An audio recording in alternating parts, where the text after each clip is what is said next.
দর্শক, আমরা শিরোনামেই জানাচ্ছিলাম, বিএনপি মহাসচিব মির্জা ফখরুল ইসলাম আলমগীর জানিয়েছেন, আসছে নির্বাচনে ঠিক হবে দেশ উদারপন্থী নাকি উগ্রবাদীদের হাতে যাবে। জিয়াউর রহমানের জন্মবার্ষিকীর আলোচনায় তিনি অভিযোগ করেছেন, ক্ষমতার লোভে স্বাধীনতা বিরোধীরা বিএনপির বিরুদ্ধে মিথ্যাচার এবং ধর্ম ব্যবসা করছে। মঙ্গলবার রাজধানীর ডিপ্লোমা ইঞ্জিনিয়ারিং ইনস্টিটিউটে বিএনপির প্রতিষ্ঠাতা সাবেক রাষ্ট্রপতি জিয়াউর রহমানের ৯০তম জন্মবার্ষিকীর আলোচনা সভায় এসব কথা জানিয়েছেন তিনি। এ সময় মির্জা ফখরুল আরও বলেন, বিএনপির ভূমিধস বিজয় ঠেকাতে তাদের বিরুদ্ধে অপপ্রচার চালাচ্ছে একটি দল। এর আগে আলোচনায় দলের সিনিয়র নেতারা অভিযোগ করেন, দুটি দল সরকারের উচ্চ পর্যায়ে বৈঠক করে ভোট কারচুপির মাধ্যমে কিছু আসন জেতার চেষ্টা করছে। যারা অতীতে বাংলাদেশকে স্বীকার করে না,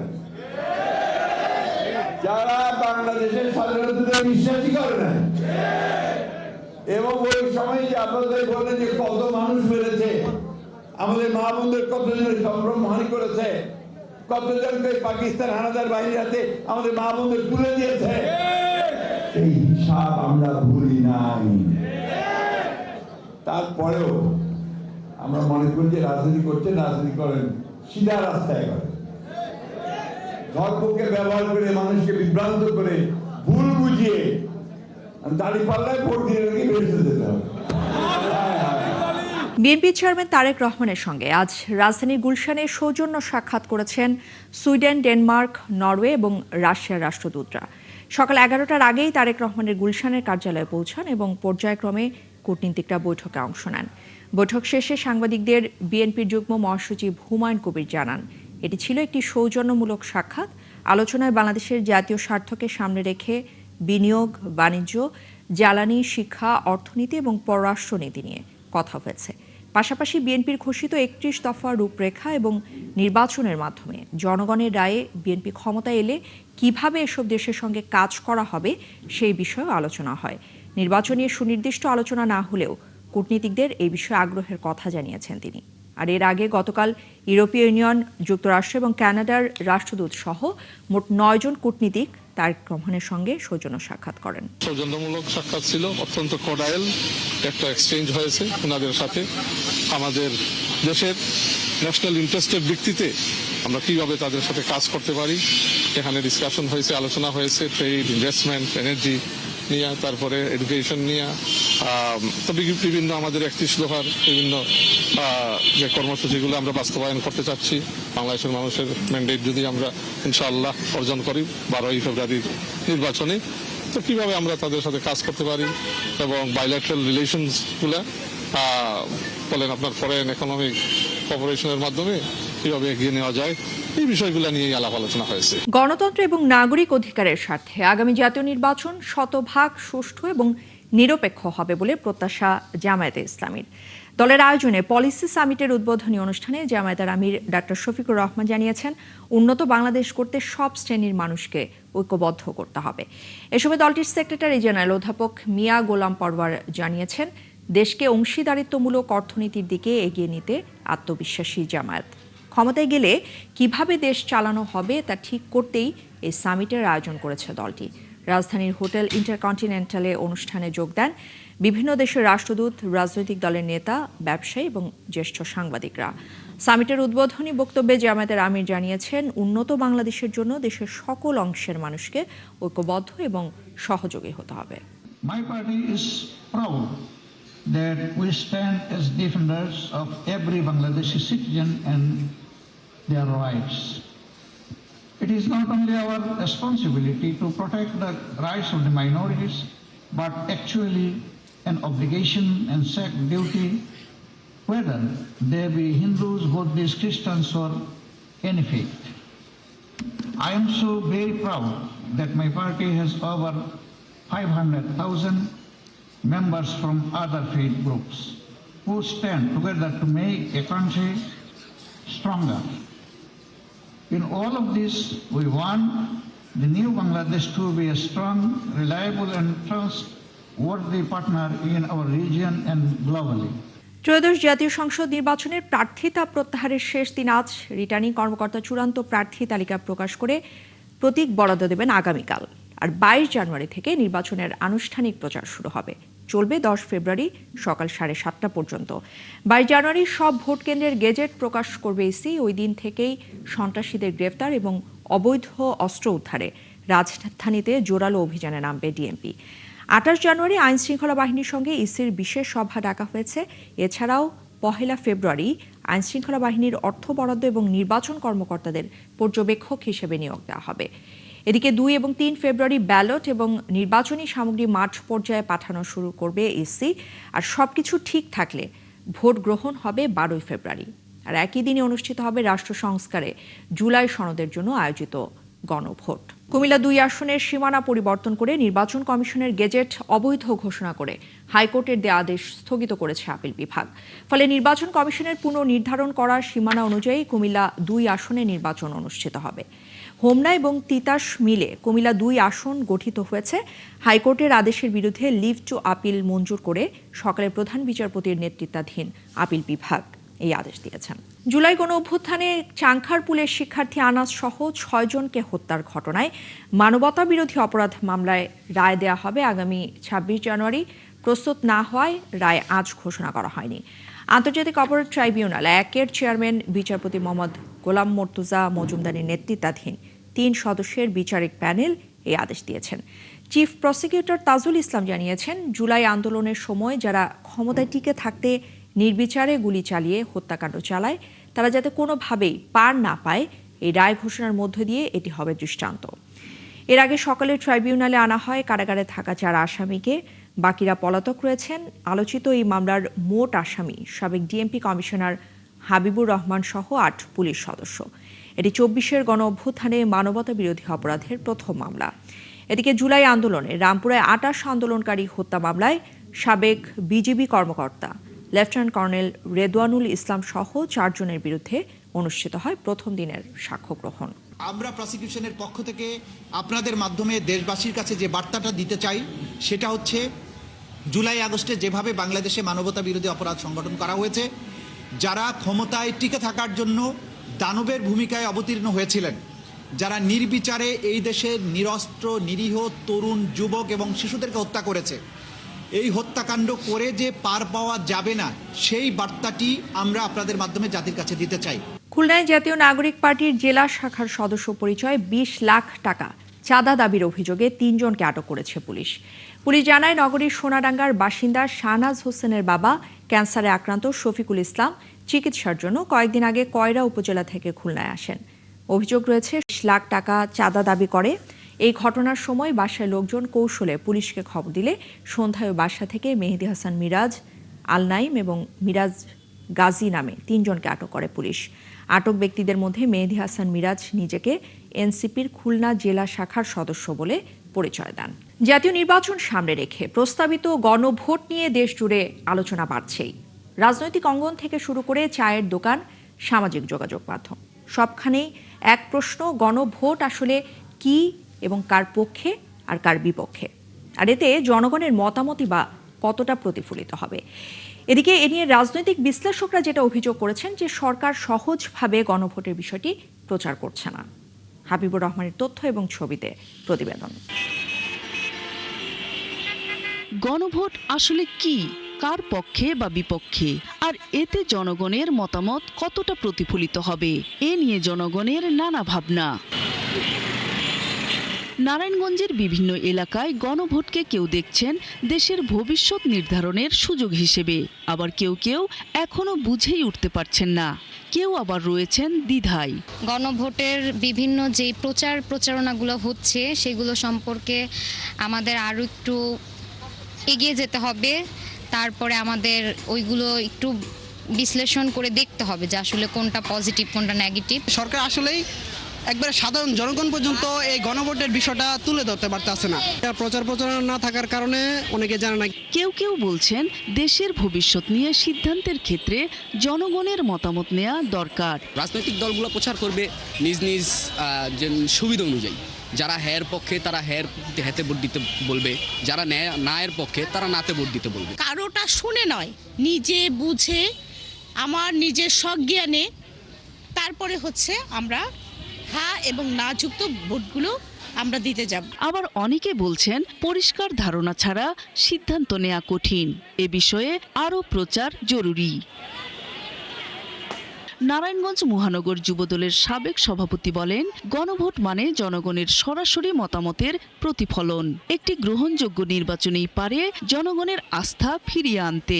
আমরা মনে করি জনগণ সঠিক সিদ্ধান্ত গ্রহণ করবে এবং এই সংস্কারের যে কথাগুলি হ্যাঁ না ভোটের মাধ্যমে বলা হয়েছে, সেখানে এই ক্ষমতার ভারসাম্য, জুডিশিয়াল সংস্কার এবং অন্যান্য রাষ্ট্রীয় কাঠামোগত যে সংস্কার, এই কথাগুলি স্পষ্টভাবে আমাদের 31 দফার মধ্যে আছে। এদিকে রাজনৈতিক বিশ্লেষকরা বলছেন, প্রশ্ন যদি জটিল হয় তাহলে একক হ্যাঁ বা না ভোটে প্রকৃত জনমত প্রতিফলন নাও হতে পারে। জনগণ কাকে ভোট দেবে এটা নিতান্তই জনগণের বিষয়, যেহেতু নির্বাচন। ফলে না ভোটের পক্ষে যদি কেউ ভোট দিতে চায়, নিশ্চয়ই তার ভোট দেওয়ার অধিকার রয়েছে। সরকার সরাসরি হ্যাঁ ভোটের পক্ষে প্রচারণা করতে পারে না। সেক্ষেত্রে মতাদর্শগত রাজনৈতিক দলগুলো যারা এই হ্যাঁ ভোটের পক্ষে, তারা অবশ্যই প্রচার করতে পারবে। হ্যাঁ ভোট মানে সংস্কারের পক্ষে, আর না ভোট মানে স্বৈরাচারী কাঠামো অব্যাহত থাকা। সরকার সহজভাবে গণভোটের এই বিষয়টি প্রচার করছে না বলে অভিযোগ সুজনের।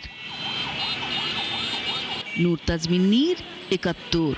যখন নির্বাচন মানে পেশি শক্তি আর কারি টাকার খেলা, তখন এক্ষেত্রে ব্যতিক্রম ভোলা 1 আসনের ন্যাশনাল পিপলস পার্টির প্রার্থী কবি মিজানুর রহমান। প্রচারের টাকা নেই জনবল, তাই একাই ছুটছেন ভোটারদের দ্বারে দ্বারে দুর্নীতি, অনিয়ম আর ক্ষমতার অপব্যবহারের বিরুদ্ধে কথা বলতে যেতে চান সংসদে। কামরুল ইসলামের তথ্য এবং ছবিতে প্রতিবেদন। ভোলার ব্যতিক্রমী এমপি প্রার্থী কবি মোহাম্মদ মিজানুরের সহায় সম্বল বলতে পিতার জমিতে একটি জরাজীর্ণ কাঁচা ঘর। হলফনামায় মিজান উল্লেখ করেন, টিউশনি থেকে তার বার্ষিক আয় মাত্র 10,000 টাকা। ভোলা জেলার 4টি আসনে বৈধ 24 জন প্রার্থীর মধ্যে সবচেয়ে কম আয় তার। বন্ধু ও স্বজনদের কাছ থেকে সহায়তা পাওয়া 30,000 টাকাই তার নির্বাচনী ব্যয়। আমার প্রতীক নিয়ে নির্বাচন করে একলা সে আড়ে বা পেপার পত্রিকা মানুষের দেয়, কিন্তু নিরিবিরি লোক, ভালো লোক, গরিবে হের দিকে আবার যুগ। আর একবার তুমি বুঝিলাতে নির্বাচন করছে, হ্যাঁ আমাকে কুলের মাসে কিন্তু দেয় না ভোট দিছে রাজাপুরে এলেনে দিগুর দিকে, হ্যাঁ।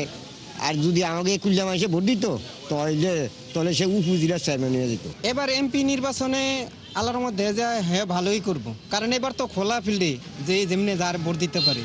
2024 সালে ভোলা সদর উপজেলা পরিষদ নির্বাচনে ভাইস চেয়ারম্যান পদে প্রতিদ্বন্দ্বিতা করে আওয়ামী লীগের প্রভাবশালী প্রার্থীর সাথে 26,313 ভোট পেয়ে দ্বিতীয় হন মিজান।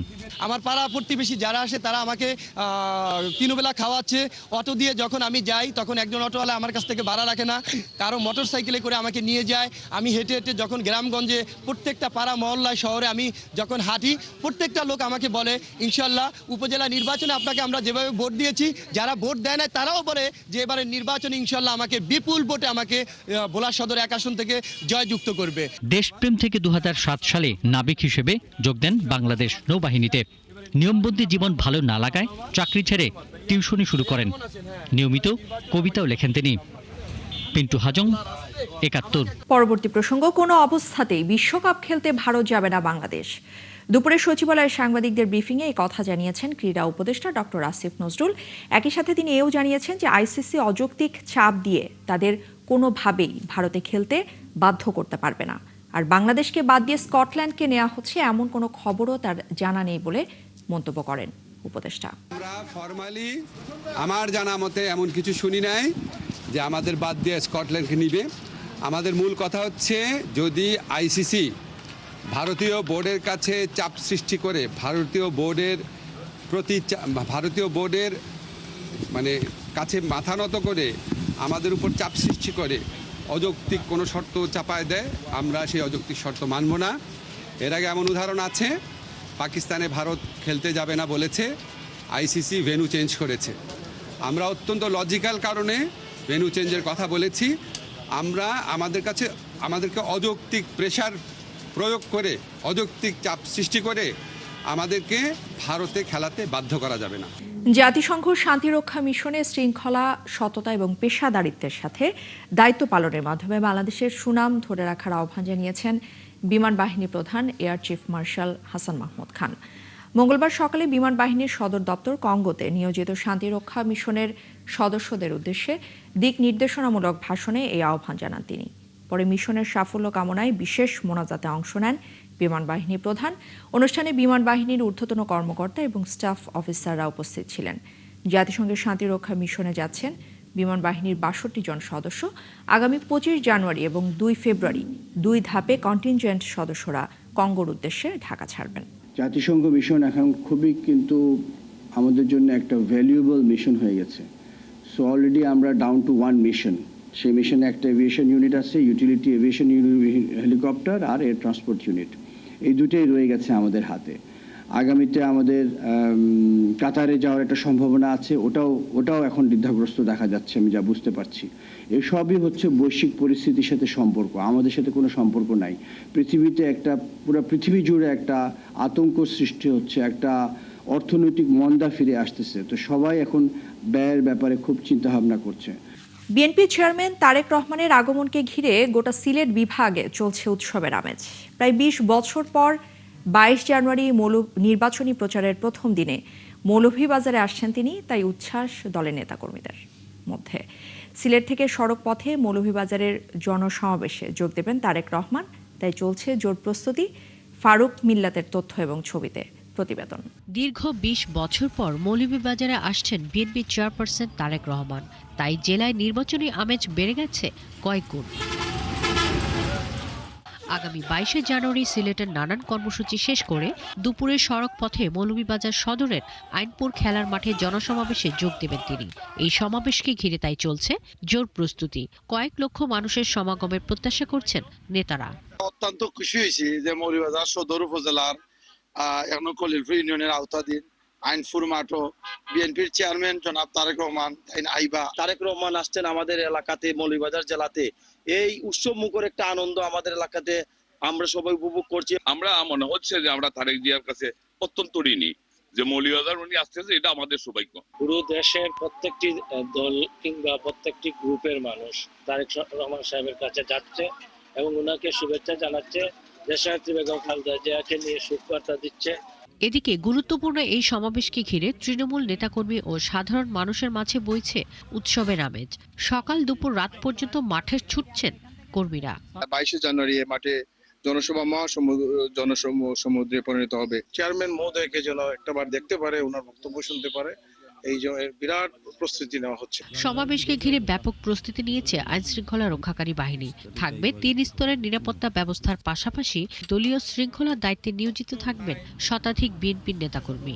মাঠকে নিরাপদ রাখার জন্য এবং মাঠে যাতে যারা উপস্থিত হবেন, দর্শক যারা উপস্থিত হবেন, তাদের যাতে কোনো অসুবিধা না হয় সে ব্যাপারেও আমরা অনেক ব্যবস্থা রাখছি। যে উৎসাহ দেখতে পাচ্ছে আমাদের প্রার্থীরা, আমাদের 4টি সংসদের যে প্রার্থীরা যে সার্বক্ষণিক ওনারা মনিটরিং করতেছেন। আমার মনে হয় মৌলভীবাজারের ইতিহাসে সবচেয়ে বড় সমাবেশ এটাই হবে। এছাড়া সমাবেশকে ঘিরে প্রস্তুত থাকবে ফায়ার সার্ভিস, আর মাঠে কাজ করবে দলীয় একাধিক মেডিকেল টিম। শাকিলা শম্পা, ৭১। নারায়ণগঞ্জের সোনারগাঁওয়ে প্রতিবন্ধী চালককে হত্যা করে অটোরিকশা নিয়ে গেছে ছিনতাইকারীরা। সকালে উপজেলার নয়াপুর পশ্চিম পাড়ায় রাস্তার পাশে সোহেলের মরদেহ উদ্ধার করে পুলিশ। নিহতের পরিবার জানায়, সোমবার দুপুরে অটোরিকশা নিয়ে বাড়ি থেকে বের হয়ে রাতে আর ফেরেনি সোহেল। মোবাইলও বন্ধ পাওয়া যায়। আর মঙ্গলবার সকালে খবর পেয়ে স্বজনরা গিয়ে মরদেহ শনাক্ত করে। পরিবারের অভিযোগ, অটোরিকশা ছিনতাইয়ের জন্যই তাকে হত্যা করে ফেলে যায় দুর্বৃত্তরা। হত্যার সাথে জড়িতদের বিচার চান তারা। সোনারগাঁ থানার ভারপ্রাপ্ত কর্মকর্তা মহিবুল্লাহ জানিয়েছেন, নিহতের মরদেহ উদ্ধার করে ময়নাতদন্তের জন্য নারায়ণগঞ্জ জেনারেল হাসপাতালের মর্গে পাঠানো হয়েছে। হত্যার সাথে জড়িতদের শনাক্ত করে গ্রেফতার এবং অটোরিকশা উদ্ধারে পুলিশের কয়েকটি টিম অভিযান পরিচালনা করছে। এদিকে নারায়ণগঞ্জ ৫ সদর এবং বন্দর আসনের স্বতন্ত্র এমপি প্রার্থী মাকসুদ হোসেনের কর্মী শাহিন আহমেদ পরাগকে মারধর, নগদ অর্থ লুট এবং গুলি করে হত্যার হুমকির অভিযোগে একই আসনের বিএনপির প্রার্থী আব্দুল কালামের ছেলে আবুল কাউসার আশার সহযোগী সৌরভ এবং রাজীবের বিরুদ্ধে মামলা দায়ের করা হয়েছে। বন্দর থানার ভারপ্রাপ্ত কর্মকর্তা গোলাম মুক্তার আশরাফ জানিয়েছেন, নবীগঞ্জ কবিলের মোড়ে এই হামলার ঘটনায় সোমবার রাতে বন্দর থানায় মামলা দায়ের করা হয়েছে। তদন্ত সাপেক্ষে জড়িতদের খুব দ্রুতই আইনের আওতায় আনা হবে। এদিকে ভুক্তভোগী পরাগ জানিয়েছেন, সোমবার বন্দর সাব রেজিস্ট্রি অফিসে জমি বিক্রয় করে 10,70,000 টাকা নিয়ে মোটরসাইকেলে বাড়ি ফিরছিলেন তিনি। পথে নবীগঞ্জ কবিলের মোড়ে এলে সৌরভ, রাজীব সহ অজ্ঞাত কয়েকজন তাকে আটকায়। স্বতন্ত্র এমপি প্রার্থী মাকসুদ হোসেনের পক্ষে কেন কাজ করছেন এ নিয়ে তাকে গালাগালির পর লোহার রড এবং পাইপ দিয়ে পিটিয়ে আহত করা হয়। শেষে তার কাছে থাকা জমি বিক্রির টাকা তারা ছিনিয়ে নিয়ে থানায় অভিযোগ করলে হত্যার হুমকি দেয়। আসন্ন ত্রয়োদশ জাতীয় সংসদ নির্বাচনের আমেজ বইছে পার্বত্য জেলা রাঙামাটিতে। একটি আসনে এবার 7 জন প্রার্থী প্রতিদ্বন্দ্বিতা করছেন, আর এখান থেকেই পছন্দের প্রার্থী নির্বাচনের ভাবনায় আছেন পাহাড়ের নারী উদ্যোক্তারা। তবে এই নির্বাচনে সুষ্ঠু পরিবেশ এবং স্থিতিশীল সরকার গঠনের প্রত্যাশা তাদের। উছিংছা রাখাইনের তথ্য এবং ছবিতে প্রতিবেদন। পাহাড়, স্বচ্ছ জলরাশি, প্রকৃতি আর সম্ভাবনার জেলা রাঙামাটি। পর্যটন, হস্তশিল্প, কৃষিপণ্য ও ক্ষুদ্র ব্যবসার মাধ্যমে এখানে গড়ে উঠেছে অনেক নারী উদ্যোক্তা। এবারে নির্বাচন নিয়ে ভাবছেন এই উদ্যোক্তারা। তবে তাদের চাওয়া একটাই, সুষ্ঠু ও শান্তিপূর্ণ নির্বাচন। নারী উদ্যোক্তারা বলছেন, রাজনৈতিক অস্থিরতা আর বিশৃঙ্খলায় সবচেয়ে বেশি ক্ষতিগ্রস্ত হন তারা। তাই তারা চান শান্তিপূর্ণভাবে ভোট দিতে। নারী উদ্যোক্তা আমরা চাই একটা সুস্থ নির্বাচন, সেই নির্বাচনের মাধ্যমে আমরা যেন সামনে আগে যেতে পারি, ব্যবসা বাণিজ্য ভালো করে করতে পারি। নির্বাচন সবসময় ভালোই চাই, ভালো হোক, সুস্থভাবে হোক, ভালো মতন ভোট দিতে পারি মতন, এভাবে নির্বাচন চাই। সুন্দরভাবে ভোট দিতে চাই, নিরাপত্তা শৃঙ্খলাবদ্ধভাবে হলে আমরা ভোট দিতে যাব। নারী ভোটাররা মনে করেন, নারীদের সব সমস্যার সমাধানের প্রয়োজন দীর্ঘমেয়াদী পরিকল্পনা ও স্থিতিশীল সরকার। তারা বলছেন, একটি গ্রহণযোগ্য নির্বাচন হলে বিনিয়োগ ও ব্যবসার পরিবেশ আরো উন্নত হবে। এতে নতুন উদ্যোক্তা তৈরি হবে, বাড়বে কর্মসংস্থান। নারী ভোটার যারা আছে ওনারা গিয়ে একদম নিরবিচ্ছিন্ন সুষ্ঠু পরিবেশের মধ্যে নিশ্চিন্তে ভোট দিয়ে আসতে পারে। আমরা কখনো কোনো গ্যাদারিং আমরা ভোটের মধ্যে চাচ্ছি না, এবং আমরা চাচ্ছি ভোটটা সুষ্ঠুভাবে হোক এবং সুষ্ঠু এবং স্থিতিশীল একটা সরকার দেশে গঠিত হোক। নারী উদ্যোক্তারা মনে করছেন, দল নয়, তাদের কাছে মুখ্য বিষয় নিরাপত্তা, স্থিতিশীলতা আর উন্নয়ন। নির্বাচিত জনপ্রতিনিধির কাছে তাদের প্রত্যাশা নারী বান্ধব নীতি ও উদ্যোক্তা সহায়ক পরিবেশ নিশ্চিত করা। মনিরা কাজুরি, ৭১। ই ভ্যালির চেয়ারম্যান শামীমা নাসরিন এবং ব্যবস্থাপনা পরিচালক মোহাম্মদ রাসেলকে গ্রেফতার করেছে ঢাকা মহানগর পুলিশের গোয়েন্দা শাখা। তাদের বিরুদ্ধে প্রায় 400 পরোয়ানা রয়েছে। সোমবার রাতে ধানমন্ডি এলাকায় অভিযান চালিয়ে তাদের গ্রেফতার করে ডিবি। মঙ্গলবার বিষয়টি নিশ্চিত করেন ডিএমপির মিডিয়া অ্যান্ড পাবলিক রিলেশনস বিভাগের উপ পুলিশ কমিশনার মোহাম্মদ তালেবুর রহমান। তিনি জানিয়েছেন, ধানমন্ডি, কাফরুল এবং সাভার থানায় করা মামলায় শামীমা নাসরিন এবং মোহাম্মদ রাসেলের বিরুদ্ধে 300-র মতো গ্রেফতারি পরোয়ানা জারি করা হয়েছে। এর মধ্যে শুধু ধানমন্ডি থানাতেই রয়েছে শতাধিক পরোয়ানা। এর আগে 2021 সালে প্রতারণা এবং অর্থ আত্মসাতের অভিযোগে মোহাম্মদপুরের বাসা থেকে রাসেল এবং শামীমাকে গ্রেফতার করেছিল পুলিশ। 2022 সালের এপ্রিলে শামীমা এবং ডিসেম্বরে জামিনে মুক্তি পান রাসেল। আবারও বড় রাজস্ব ঘাটতির শঙ্কা এনবিআর, কারণ লক্ষ্যমাত্রা অর্জনে বাকি সময়ের প্রতি মাসে আদায় করতে হবে 61,000 কোটি টাকা, যার এর আগে সম্ভব হয়নি কখনোই। তার উপর চিন্তা বাড়াচ্ছে নির্বাচন, রাজনৈতিক অনিশ্চয়তা এবং অর্থনৈতিক সংকট। আরও জানাচ্ছেন মাইনুল হাসান। দেশের উন্নয়ন কর্মকাণ্ড কিংবা সরকারি ব্যয় ব্যবস্থাপনায় অর্থের বড় যোগান আসে রাজস্ব থেকে। তবে সেই আদায় কার্যক্রম খুব একটা সামঞ্জস্যপূর্ণ নয় দেশের অর্থনীতির সমান্তরালে। অন্তর্বর্তী সরকারের 1.5 বছরে নানা সংস্কারের উদ্যোগ নেওয়া হলেও তা আয় বাড়াতে পারেনি খুব একটা, বরং অযৌক্তিক লক্ষ্যমাত্রা চাপানো হয়েছে আইএমএফের পরামর্শে। অর্থ বছরের প্রথম 6 মাসের পরিসংখ্যানে যদিও আহরণ বেড়েছে 14%, কিন্তু এই গতিতে এগুলে বছর শেষে বড় ঘাটতি থেকে যাবে এবারও। বিশেষজ্ঞরা মনে করছেন, অবস্থা আরও খারাপ হতে পারে নির্বাচন সহ নানামুখী চ্যালেঞ্জে। যদি ইকোনমি এই আগামী 6 মাসে পিক আপ না করে, যা আছে তার চেয়ে বেশি পিক আপ না করে, তাহলে ট্যাক্সটা আসবে কোত্থেকে? ইকোনমিক অ্যাক্টিভিটিস না হলে ট্যাক্স আসবে। ইম্পোর্ট যদি কম থাকে, বিনিয়োগ যদি কম থাকে, আউটপুট যদি কম থাকে, তাহলে তো আমার ভিএটি, কর্পোরেট ইনকাম ট্যাক্স সব কিছুই কমে যাবে। যে লিকেজগুলি হচ্ছে রেভিনিউর, এই লিকেজগুলো বন্ধ করার জন্য আমার সিস্টেমটাকে আরো মডার্ন করতে হবে, যাতে ওই করদাতা আর কর যে সংগ্রহ করে আদায় করে তাদের মধ্যে কোনো সরাসরি সম্পর্কের প্রয়োজন হবে না। ডেটাগুলো অটোমেটিক চলে আসবে, কাজে যে কর আদায় করছে তার পক্ষে এটা ফাঁকি দেওয়া সম্ভব হবে না। সংশোধিত লক্ষ্যমাত্রায় পুরো অর্থ বছরে এনবিআর এর কাঁধে পড়েছে 5,54,000 কোটি টাকা আদায়ের দায়িত্ব। আর প্রথম 6 মাস বাদ দিলে আগামী জুন পর্যন্ত সংগ্রহ করতে হবে 3,68,000 কোটি টাকার উপরে। সেই হিসেবে প্রতি মাসে প্রায় 61,500 কোটি। তবে দীর্ঘদিন ধরে প্রত্যক্ষ আয়কর থেকে আদায় বাড়ানোর কথা বলা হলেও সেখানেই সবচেয়ে বড় ঘাটতি রয়ে গেছে প্রথম 6 মাসে। প্রতি 6 মাসে 46,000 কোটি টাকা ধরে যে 92,000 কোটি টাকা যাতে না হয়, এটা যাতে অনেক কমে আসে, সেই জায়গাটাই মনে হয় একটা অর্থনীতির চাকার ক্ষেত্রে কনফিডেন্স বিনিয়োগকারীদের ওভারঅল গ্লোবাল মার্কেটে পারফরমেন্স, এক্সপোর্টের ধারা খুব ভালো ইন্ডিকেশন দিচ্ছে না যে খুব বড় কালেকশন হতে পারে বা ঘাটতি একেবারে কমিয়ে নিয়ে আসা যেতে পারে। করদাতা যেই টাকাটা দেন তার একটা উল্লেখযোগ্য অংশ কোষাগারে জমা হয় না। এখানে ওই জায়গাতে যদি আমি হাত দিতে পারি যে যেই টাকাটা আদায় হয়েছে কিন্তু জমা হয়নি, সেই সংখ্যাটাকে ক্যাপচার করা, এটা আমার মনে হয় সবচেয়ে বড় প্রায়োরিটি হওয়া উচিত। সবশেষ অর্থ বছরে এনবিআর আদায় করেছে 3,75,000 কোটি টাকা। মইনুল হাসান, ৭১, ঢাকা। ত্রয়োদশ জাতীয় সংসদ নির্বাচনে ভোটের অংশ হওয়ার প্রক্রিয়ায় যুক্ত হতে পেরে উচ্ছ্বাস প্রকাশ করেছেন কাতারের প্রবাসীরা। এরই মধ্যে ডাকযোগে ব্যালট পেপার পেয়েছেন অনেকেই, তবে ঠিকানা জটিলতায় কিছুটা ভোগান্তি তাদের। কাতার থেকে গোলাম মাওলা হাজারীর পাঠানো তথ্য এবং ছবিতে আরসুল ইসলামের প্রতিবেদন। দেশের অর্থনীতিতে গুরুত্বপূর্ণ অবদান রাখা প্রবাসীরা প্রথমবারের মতো ত্রয়োদশ জাতীয় সংসদ নির্বাচনে পোস্টাল ব্যালটের মাধ্যমে ভোটাধিকার প্রয়োগের সুযোগ পাচ্ছেন। এরই মধ্যে ডাকযোগে ব্যালট পেপার পেয়েছেন অনেকে, তবে কিছুটা সমস্যায় পড়তে হচ্ছে কাতার প্রবাসীদের। তারা বলছেন থাকার স্থায়ী ব্যবস্থা না থাকায় পোস্টাল ব্যালট গ্রহণ ও ব্যবস্থাপনায় সমস্যায় পড়তে হচ্ছে তাদের। তারপরও ভোট নিয়ে আগ্রহের শেষ নেই প্রবাসীদের। আমরাও চাই এখান থেকে ভোট দিতে। আমরা যেহেতু এই প্রথমবার বাংলাদেশের হিস্ট্রিতে এরকম একটি ভোট গ্রহণ হচ্ছে, আমাদেরকেও এই ভোট দেওয়ার সুযোগ করে দিয়ে সামনের দিকে এগোতে দেন। পাশাপাশি গণভোটের বিষয়ে স্পষ্ট কোনো ধারণা না থাকায় কিছুটা দ্বিধাদ্বন্দ্ব রয়েছে তাদের। তবে এই সমস্যা কেটে যাবে বলে মনে করেন তারা। সরকার এই বিষয়ে আরো সুযোগ করে দিবে আমাদেরকে।